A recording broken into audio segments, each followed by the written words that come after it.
ಜಮಖಂಡಿಯ ಕ್ಷೇತ್ರ ಶಿಕ್ಷಣಾಧಿಕಾರಿಗಳಾದ ಅಶೋಕ್ ಬಸವಣ್ಣವರು ಮಾತನಾಡಿ, ಪುರಾತನದಿಂದಿರುವ ಹಳೆಯ ಶಾಲೆ, ಹಳೆಯ ಕಟ್ಟಡ ಬಹಳ ವರ್ಷಗಳಿಂದಲೂ ಶಾಲೆಯ ಕೊಠಡಿಗಳಿಗೆ ಸುಣ್ಣ ಬಣ್ಣ ಹಚ್ಚಿರುವುದಿಲ್ಲ. ನೀರಿನ ಟ್ಯಾಂಕು ಕೂಡ ಒಡೆದಿರುವುದರಿಂದ ನೀರನ್ನು ಕುಡಿಯಲು ಸಾಧ್ಯವಾಗುತ್ತಿರಲಿಲ್ಲ. ಈ ಎಲ್ಲ ಸಮಸ್ಯೆಗಳನ್ನು ಗಮನಿಸಿದ ರೋಟರಿ ರಾಮತೀರ್ಥ ಸಂಸ್ಥೆಯ ಜಮಖಂಡಿಯ ಅಧ್ಯಕ್ಷರಾದ ಕಿರಣ್ ಜಾಲಿಹಾಳ್ ಈ ಶಾಲೆಗೆ ಏನನ್ನಾದರೂ ಮಾಡಲೇಬೇಕು ಅಂತ ತೀರ್ಮಾನ ಮಾಡಿಕೊಂಡು ಉಪಪ್ರಾಂಶುಪಾಲರಿಗೆ ಭೇಟಿ ನೀಡಿ ಈ ಶಾಲೆಯಲ್ಲಿರುವ ಸಮಸ್ಯೆಗಳನ್ನು ತಮ್ಮ ಸಂಸ್ಥೆಯ ಸಹಾಯದಿಂದ ಬಗೆಹರಿಸಿಕೊಡುವುದಾಗಿ ಮಾತನಾಡಿದರು. ಹಾಗೆಯೇ ಅದನ್ನು ಮಾಡಿ ಕೂಡ ತೋರಿಸಿದರು. ಇದಕ್ಕಾಗಿ ರೋಟರಿ ರಾಮತೀರ್ಥ ಸಂಸ್ಥೆಗೆ ಧನ್ಯವಾದಗಳನ್ನು ಹೇಳಿದರು. ನೀವು ಕೂಡ ಈ ಸ್ಟೇಜಿಗೆ ಬರ್ತೀರಿ ಅಥವಾ ನಿಮಗೂ ಬೇರೆ ಬೇರೆ ಹುದ್ದೆಗಳು ಬರ್ತವೆ, ನೀವು ಬೇರೆ ಬೇರೆ ಜವಾಬ್ದಾರಿಗಳನ್ನು ನಿಭಾಯಿಸಬೇಕಾಗ್ತದೆ. ಆ ಜವಾಬ್ದಾರಿಗಳನ್ನು ನಿಭಾಯಿಸಬೇಕಾದಾಗ ನಿಮ್ಗೆ ನೆನಪಿಗೆ ಬರುತ್ತೆ ಅನ್ಸುತ್ತೆ, ರೋಟರಿ ಕ್ಲಬ್ನವರು ಕೂಡ ನಮ್ಮ ಶಾಲೆಗೆ ಬಂದು ಹಿಂದಿನ ಎಲ್ಲ ಕೊಟ್ಟು ಮಾಡಿದಾಗ ನಾವು ಈ ಮಟ್ಟಕ್ಕೆ ಬೆಳಲಿಕ್ಕಾಯ್ತು.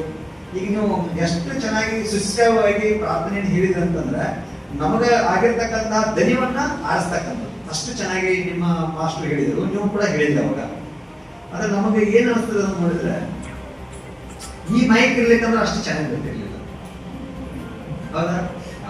ಅಂದ್ರೆ ಇವತ್ತು ನಾವು ಬೆಳಿಬೇಕಾದ್ರೆ ನಾವು ಒಬ್ಬರೇ ಏಕಾಂಗಿಯಾಗಿ ಬೆಳಿಲಿಕ್ಕೆ ಸಾಧ್ಯ ಇಲ್ಲ.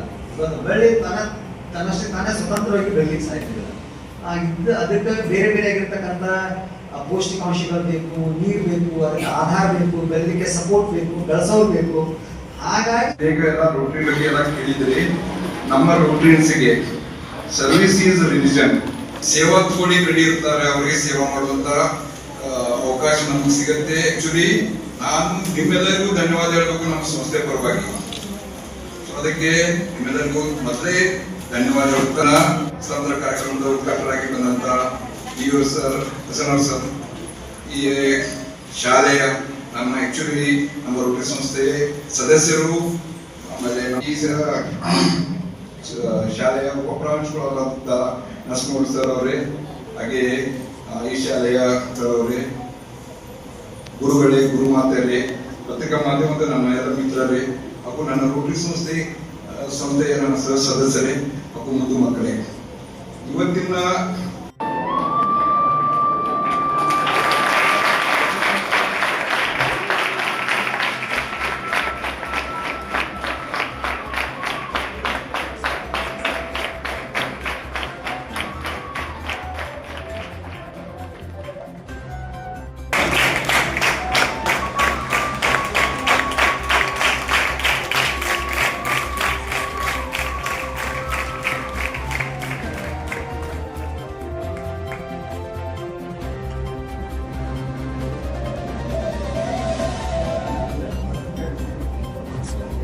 ಅದೇ ರೀತಿ ನಮ್ಮ ತಾಲೂಕಿನ